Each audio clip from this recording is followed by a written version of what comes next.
He came to her house ready to win an argument, but the smallest voice in the hallway took every word out of his mouth.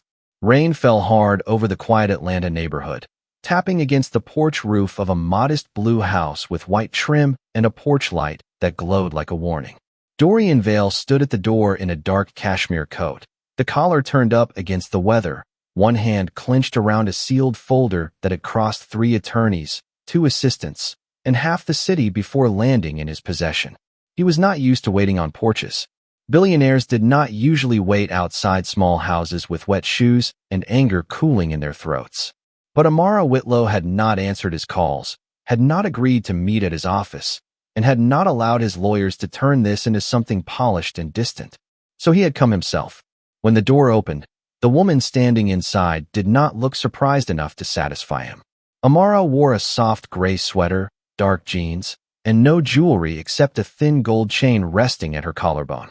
Her natural curls were gathered loosely at the back of her head, and there was a faint dusting of flour along one wrist, as if he had pulled her away from something ordinary and warm. Behind her, the house smelled of cinnamon, clean laundry, and milk. A lamp glowed near the couch. A folded blanket rested over the armchair. Somewhere deeper inside, a small nightlight shaped like a moon cast a pale circle onto the hallway wall. Dorian noticed none of it the way he should have. His pride reached the threshold before his eyes did. "You have been ignoring me," he said, his voice low but sharpened by days of suspicion. Amara held the door with one hand and looked at him as if she had once memorized that tone and then survived it. "It is late, Dorian. Then you should have answered before tonight." He lifted the folder slightly. "My attorneys found your name attached to a private claim involving my family trust. Do you want to explain why you are still reaching into my life after all this time?" A quiet breath moved through her. Not fear, not guilt, something more tired than both. "You came here in the rain to accuse me." Before asking one honest question. "I asked questions 16 months ago," he said. "You chose silence." Her fingers tightened on the edge of the door. For a second, the porch light caught the weariness beneath her calm, the kind that did not come from one bad day, but from many nights carried alone. "Lower your voice," she said. Dorian almost laughed, not because anything was funny, but because the old part of him still expected her to step aside when he sounded certain enough. "Do not manage me, Amara." Her eyes changed then, not loud, not dramatic, only colder. "My son is sleeping." The words struck the space between them with a softness that somehow landed harder than anger. Dorian looked past her for the first time. A tiny sneaker sat beside the entryway bench. A plastic stacking ring lay near the rug. A bottle, half-filled, stood on the kitchen counter under warm light. He opened his mouth, but before he could ask the question forming in his chest, a small sound came from the hallway. Bare feet on hardwood. A whisper of fabric. Amara turned instantly, her whole body shifting from guarded woman to mother. A little boy stood in the hallway, unsteady but determined, one hand gripping a worn brown teddy bear by the ear. His dark curls were flattened on one side from sleep. His round eyes moved from Amara to the stranger in the doorway. Dorian felt the folder slip slightly in his hand. The child's gaze held him with something impossible and familiar, something no attorney had prepared him to see. Amara stepped toward the boy, already reaching down to gather him safely into her arms. But the baby lifted one small hand toward Dorian, his sleepy face softening with sudden certainty. The rain seemed to stop. The house seemed to hold its breath. And then, in a voice barely bigger than a sigh, the child said, "Dada." 16 months earlier, before the rain on the porch, before the tiny voice in the hallway, before Dorian Vale stood frozen in a house he had never paid for and somehow owed everything to. There had been a penthouse in Buckhead where the city glittered as if money could keep sorrow away.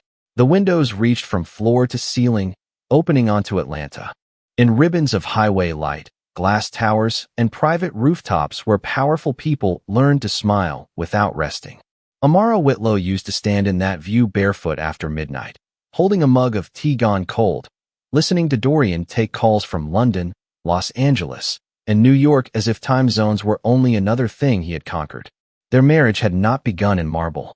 It had begun in a rented townhouse near Inman Park, with second-hand furniture, take-out dinners, and Dorian laughing when Amara corrected his pitch deck with a red pen because the numbers were brilliant but the language sounded like a man trying too hard to impress people who already wanted to believe him. Back then, he kissed the top of her head and called her his best instinct. She believed him. She helped him choose which investors to trust, which rooms to leave early, which family advice carried love, and which carried control.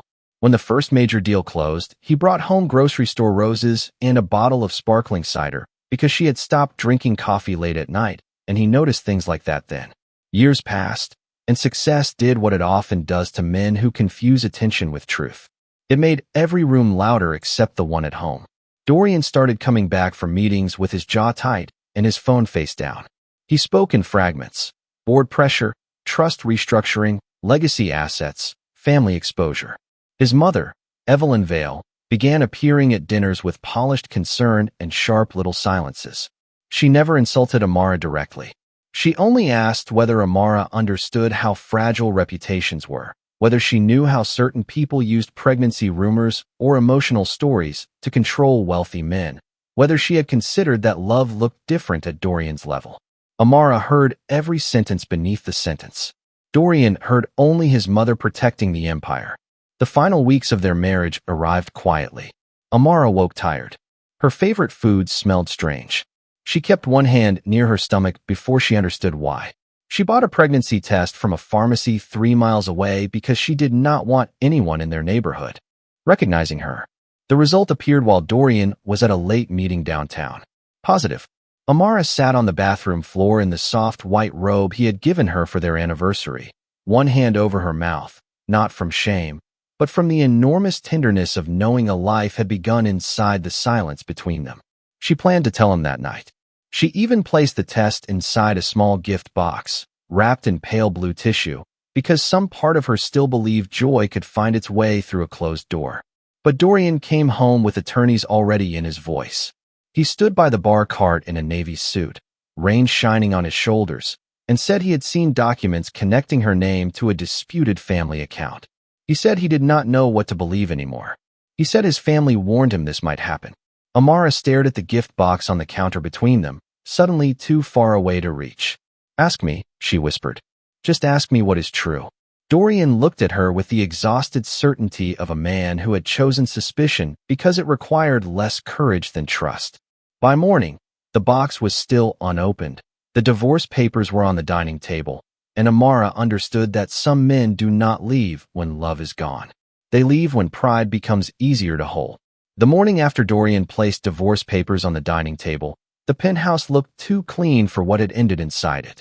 Atlanta sunlight came through the floor-to-ceiling windows in bright, indifferent strips, touching the marble island, the untouched gift box, and the thin stack of legal pages with his signature already marked by yellow tabs. Amara stood beside the counter in the same white robe, her hand resting over a stomach still flat enough to keep it secret from the world. Somewhere in the bedroom, Dorian moved through drawers with quiet efficiency, closing each one as if silence could make cruelty look organized. He did not ask about the gift box. He did not ask why her eyes were swollen or why she had not slept. He only said his driver would take her wherever she needed to go, and the sentence sounded almost kind until she heard the distance inside it. Amara looked at the man she had once believed could read her face across a crowded room, and realized he was now choosing not to see her from 6 feet away. "There is something I need to tell you," she said. Dorian paused near the hallway, one hand on the cuff of his shirt. For one breath, she thought the old version of him might return, the man from Inman Park who brought grocery store roses and listened when her voice went soft. Then his phone vibrated on the counter. Evelyn Vale's name lit the screen. His face changed before he even answered. "Not now," he said. 2 words, quiet enough to be reasonable, cold enough to become permanent. By noon, Amara had packed 2 suitcases and 1 canvas tote. She left behind the anniversary robe, the crystal glasses, the framed gala photographs, and the blue tissue box still unopened on the counter. She took her notebooks, her grandmother's gold chain, and the pregnancy test wrapped in a paper towel at the bottom of her purse. In the elevator, the mirrored walls reflected a woman who looked composed only because falling apart would have required more privacy than she had. The first call came from her new apartment 3 days later. A 1-bedroom rental outside Decatur, with beige carpet, humming vents, and a kitchen window facing a parking lot lined with crepe myrtles. She called Dorian's direct number. It went to voicemail. She called his office. His assistant said Mr. Vale was unavailable. She sent an email with the subject line, "Please call me." No answer. A week later, she mailed a letter to his corporate office, then another to the Buckhead penthouse, then one to the Vale family legal department because she knew paperwork reached places emotion could not. Each envelope carried the same truth in careful handwriting. "I am pregnant. This child is yours. We need to speak." The replies never came from Dorian. They came from attorneys. Formal, polite, hollow. All communication should proceed through counsel. Any financial claim must be documented. Any attempt to leverage personal history will be treated accordingly. Amara read the first letter at her kitchen table while morning sickness rolled through her in slow waves, and a sleeve of saltine crackers sat open beside a glass of ginger ale. She did not scream. She folded the page once, then again, placed it in a shoebox, and wrote the date on the lid. By the third month, her body had begun to carry what her heart had already accepted. She was going to become a mother in a world where the father had mistaken her truth for a strategy. At doctor visits, she filled in forms alone. Emergency contact, insurance details, marital status. She learned which grocery aisles made nausea worse, which thrift store had the best baby clothes, and how to breathe through fear without letting it teach her bitterness. At night, she sat on the edge of the bed with one hand over the small rise beneath her shirt and spoke softly to the child growing in the quiet. "You are not a mistake," she whispered. "You are not a claim. You are not evidence. You are love." Outside, cars moved through the apartment lot, headlights sliding across the blinds. Inside, Amara stopped waiting for Dorian to open the door she had knocked on again and again. She turned the lock herself, not to keep love out, but to protect the life he had refused to hear. By the time Amara reached her 8th month, the apartment outside Decatur had learned the shape of her courage. The beige carpet still held the faint tracks of the vacuum she ran every Sunday morning. The kitchen window still faced the parking lot, and the crepe myrtles, and the vents still hummed at night, as if the building itself were trying to stay awake with her. But the rooms no longer felt temporary. A white crib stood against the bedroom wall, bought secondhand from a nurse who lived 2 exits away. Tiny cotton onesies hung in careful rows beside her work blouses. A wicker basket near the door held diapers, folded blankets, and a stuffed brown teddy bear with one uneven ear. Amara had learned to build a home from discounts, borrowed tools, and the kind of discipline that did not ask for applause. Afternoons, her back ached so sharply that she had to stand with both hands on the counter and breathe through it, watching sunlight crawl across the floor in slow golden squares. She would look down at the swell of her stomach and whisper, "We are all right." Not because everything was easy, because someone had to say it with enough certainty for 2 people to believe. Dorian never called. Sometimes that absence arrived quietly, like a blank phone screen at midnight. Sometimes it arrived loudly, in the doctor's office when a nurse asked whether the father would be joining for the ultrasound, and Amara had to smile with a calmness that felt freshly stitched. She watched the black and white image flicker on the monitor, a tiny hand opening and closing in the watery dark, and felt a love so complete it frightened the loneliness out of the room. She named him Noah before she told anyone else.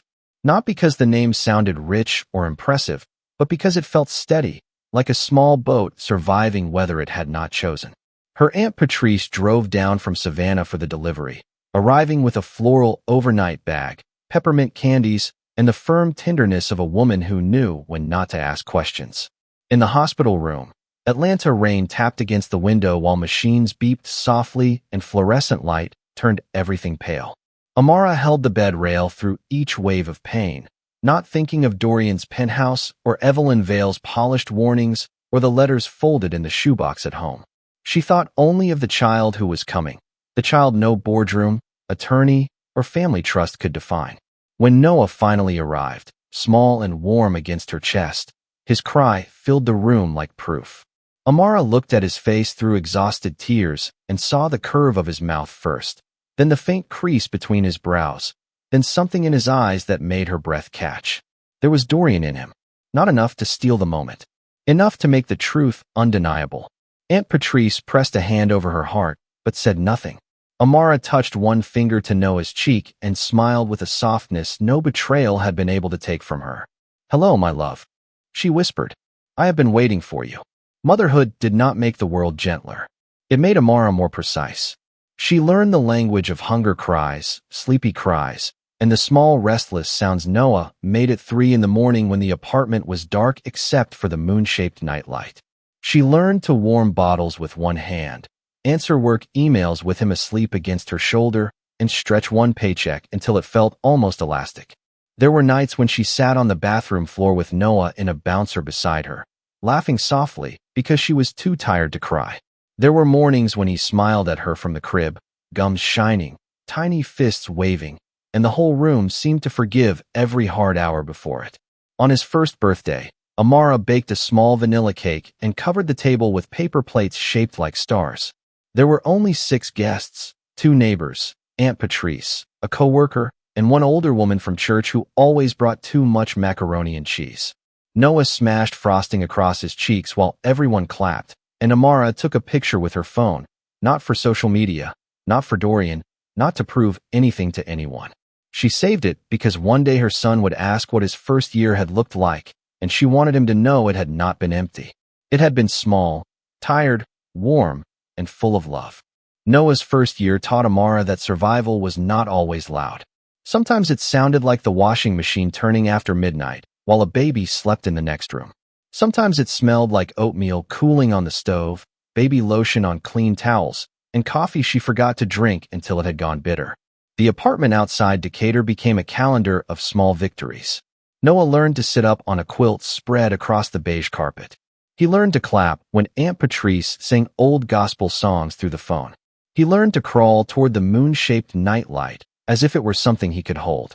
Amara learned the exact angle of his sleepy head against her shoulder, the weight of him when he finally gave in to rest, and the way his tiny hands searched for her necklace whenever the world felt too big. She did not tell him stories about being abandoned. She told him stories about strong trees, bright stars, and boats that made it through storms because someone kept rowing. By 14 months, Noah had begun pulling himself along the couch, leaving little fingerprints on the coffee table and a trail of soft blocks from the living room to the kitchen. He had not spoken a real word yet, not one anyone could agree on. He made sounds, sweet and serious, as if he were practicing with a language only he understood. Amara never worried. She waited with the patience of a woman who had learned that beautiful things did not arrive on demand. Still, there were moments when the past tried to enter the room. A business article would appear on her phone with Dorian's face beside a headline about a new development fund. His name would pass through a news segment while she folded tiny pajamas from the dryer. Once, at a grocery store in Buckhead, she saw Evelyn Vale near the flower display, wearing cream silk and diamonds in the middle of a Tuesday afternoon. Evelyn's eyes dropped to Noah in the stroller, then rose slowly to Amara's face. Nothing was said. Nothing needed to be. That evening, Amara moved the shoebox of letters from the bedroom closet to the top shelf of the pantry, not because she was afraid, but because she was done storing proof beside her son's blankets. The rumor that reached Dorian began with that silence. Evelyn did not call him at first. She called the family attorney. The attorney called an investigator. The investigator sent photographs that should never have been taken. Amara leaving a pediatric clinic, Amara buckling Noah into a car seat, Amara carrying groceries with one arm while holding her son on the other hip. Dorian saw the file on a Thursday afternoon in his Buckhead office, where the skyline looked expensive and empty through smoked glass. He stared at the first photograph too long. The child's face was turned only partly toward the camera, but something in the brow, the mouth, the quiet seriousness, struck him in a place pride could not defend. His attorney spoke carefully about potential claims, inheritance exposure, privacy concerns, and legal strategy. Dorian heard only one sentence from the report. Amara Whitlow may be concealing a minor child connected to the Vale estate. Connected, as if a child were a clause, as if a life could be filed under risk management. By evening, anger had given him something easier to carry than fear. He told himself Amara had hidden the boy to punish him. He told himself she had waited for leverage. He told himself many things as his driver turned toward Decatur through Atlanta traffic and rain began striking the windshield in hard silver lines.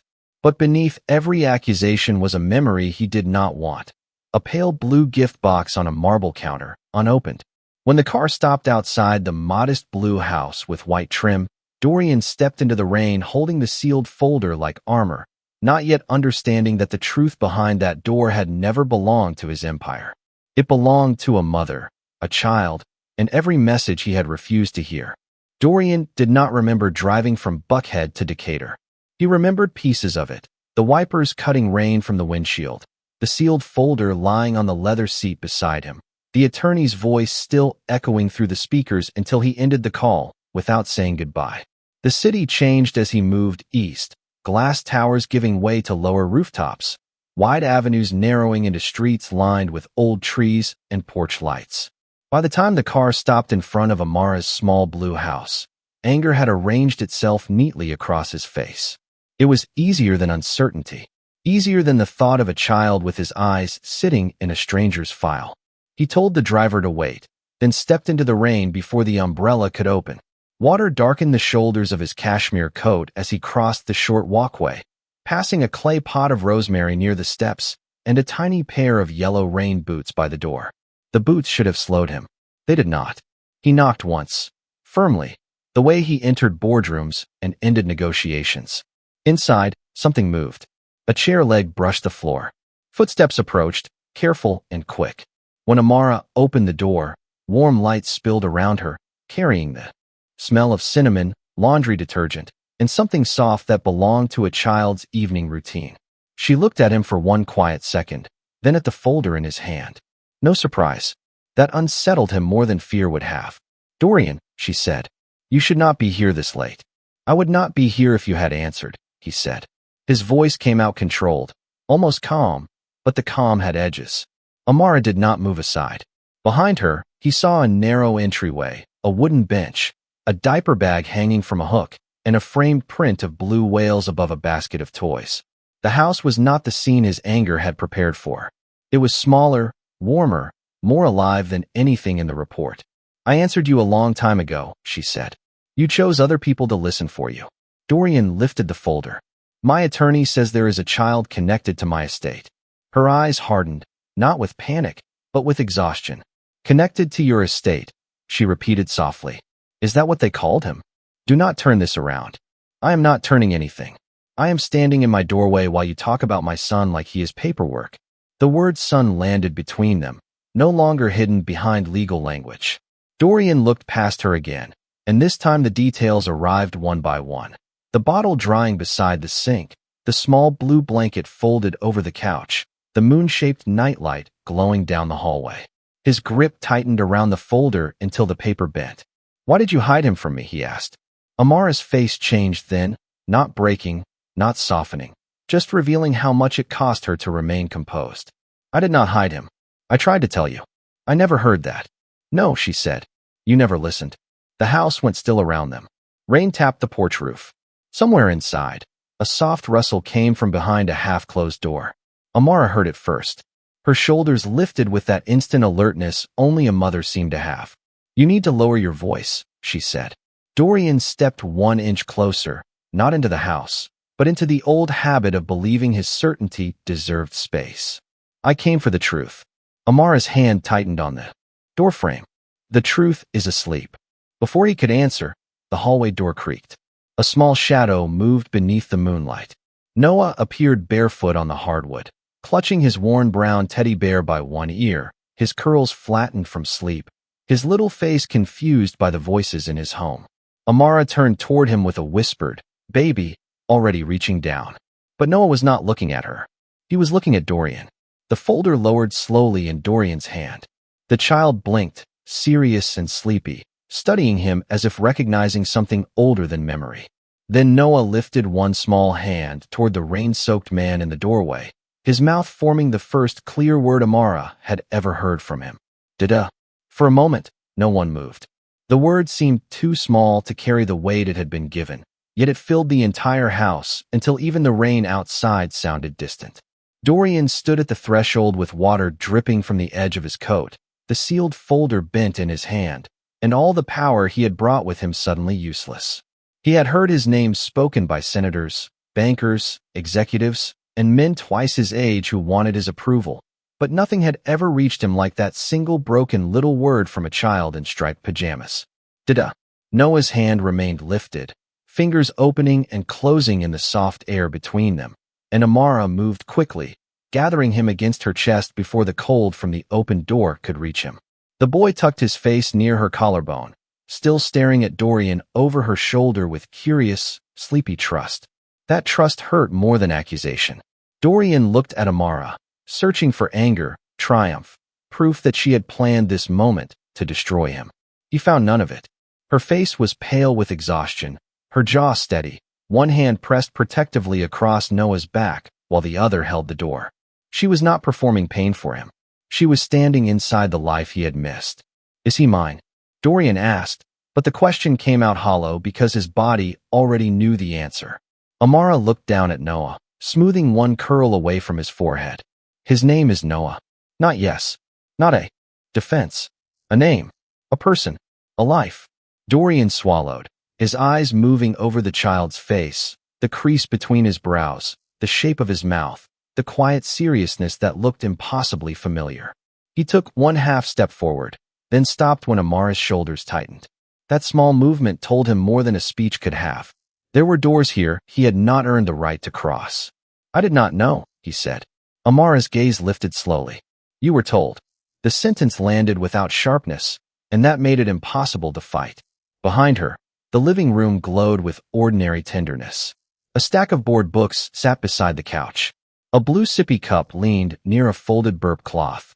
On the wall was a framed photo from Noah's first birthday, frosting across his cheeks, Amara smiling behind him with tired eyes and pure joy. Dorian stared at that photograph as if it were evidence of a year stolen by no one and missed by only one man. "I called," she said quietly. "I wrote. I went to your office twice. Your assistant told me all personal matters had to go through counsel. Your mother told the attorney I was trying to create leverage. Every letter I sent came back as a legal problem. Every truth became a threat before it reached you." Dorian closed his eyes for a second, and memory moved like a blade made of paper. Pale blue tissue on a marble counter, an unopened box, Evelyn's controlled voice, attorneys saying it was best not to engage. He had thought silence meant guilt. He had never considered that silence might have been created around him. Noah shifted in Amara's arms and rubbed one fist against his eye. The movement was so tender, so normal, that Dorian felt something inside him break without making a sound. "Can I hold him?" he asked. Amara did not answer right away. She turned slightly, pressing her cheek to Noah's hair, breathing him in as if steadying herself before making a choice no mother should have to make at a doorway in the rain. "Not tonight," she said. Dorian's face changed, but he did not argue. For once, his first instinct to demand space met something stronger than refusal. It met a boundary built from 16 months of being alone.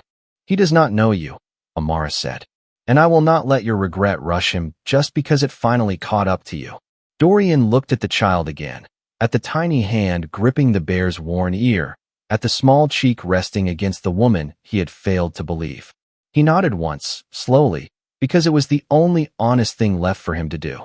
Outside, his car waited beneath the rain, engine running, lights glowing against the wet street. Inside, Noah was already growing heavy with sleep. Dorian placed the bent folder on the porch floor between them, no longer armor, only paper. "Then tell me where to begin," he said. Amara held his gaze, calm and unshaken. "Begin by leaving quietly. He needs to sleep." And for the first time in his life, Dorian Vale obeyed without feeling powerful at all. Dorian left the porch as if every step had to be learned again.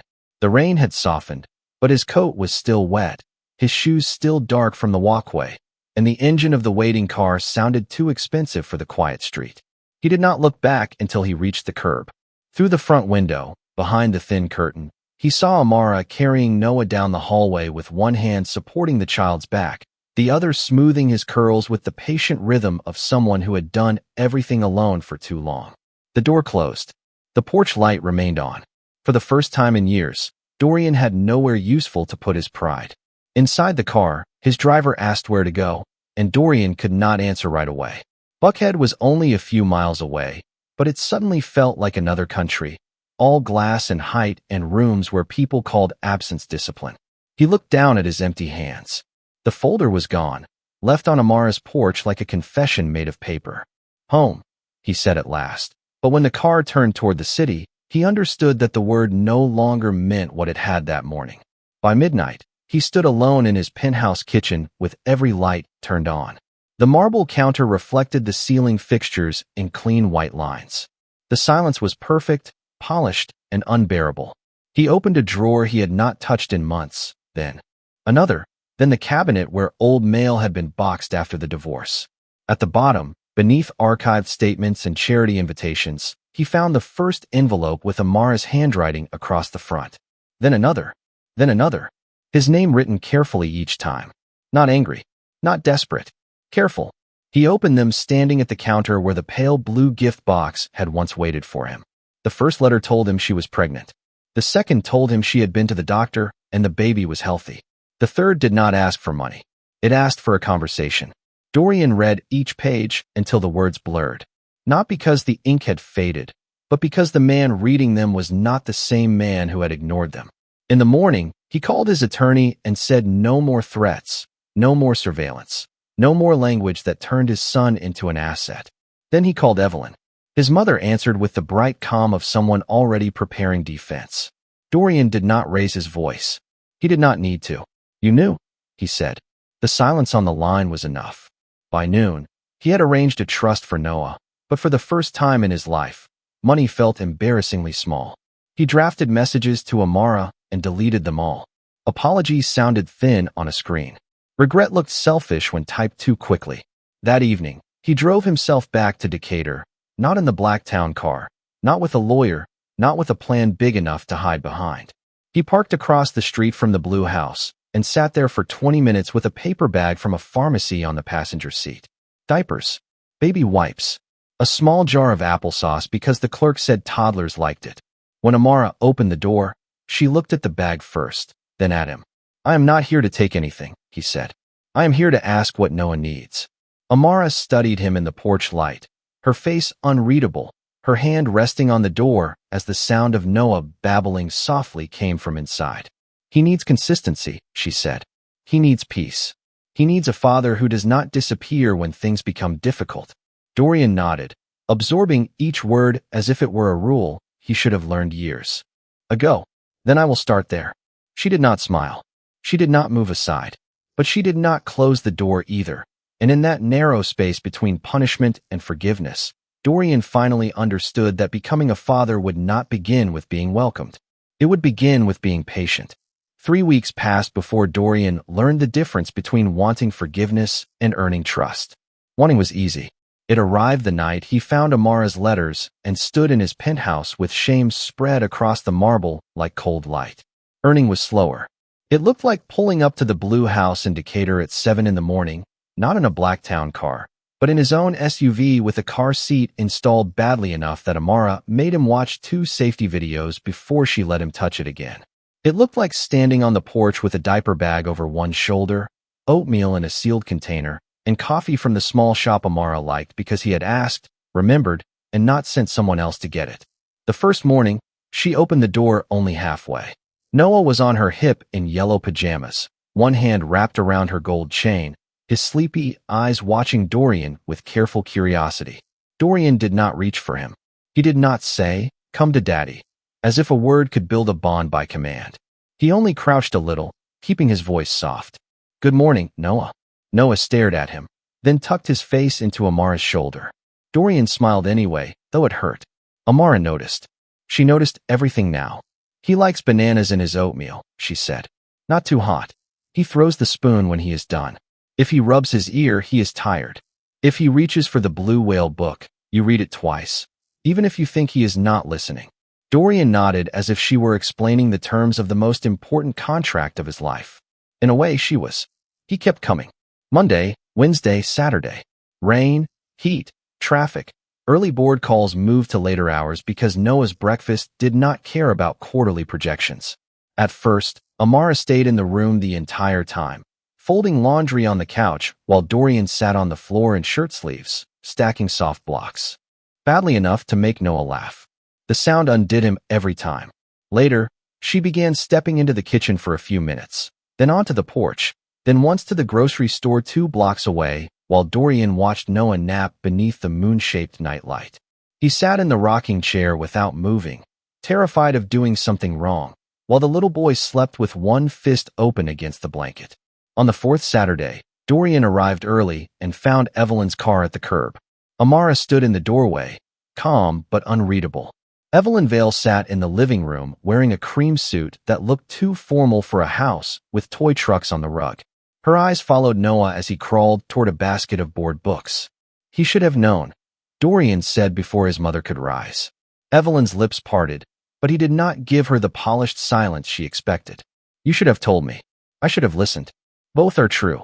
Amara looked at him then, and something in her face shifted, not forgiveness, not yet, but the first quiet recognition that he was no longer hiding behind anyone else. Evelyn left soon after, smaller than she had entered. That evening, when the house grew gold with late sunlight, Noah pulled himself up against the couch and took 3 unsteady steps toward Dorian. Dorian froze, hands open, afraid to move too fast. Noah reached him, grabbed his pant leg, looked up, and smiled. "Da-da," he said again, clearer this time, not from surprise, but from choosing.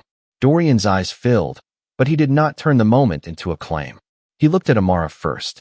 She stood near the kitchen doorway with a dish towel in her hands, watching the man who once came to win an argument kneel carefully on her living room floor, learning to be invited into a life he had missed. She gave him one small nod. Dorian lifted Noah gently, as if holding something breakable and holy, and whispered, "I am here." Outside, the porch light came on as evening settled over Decatur. Inside, there was no perfect ending, no sudden repair, no promise that love could be returned simply because regret had become sincere. But there was a father on the floor, a mother standing unshaken in the home she had built, and a child laughing between them like morning after a long storm. Dorian had not won Amara back. He had not erased the silence, the letters, or the 16 months he lost. He had only been given something harder and more generous than victory. A beginning.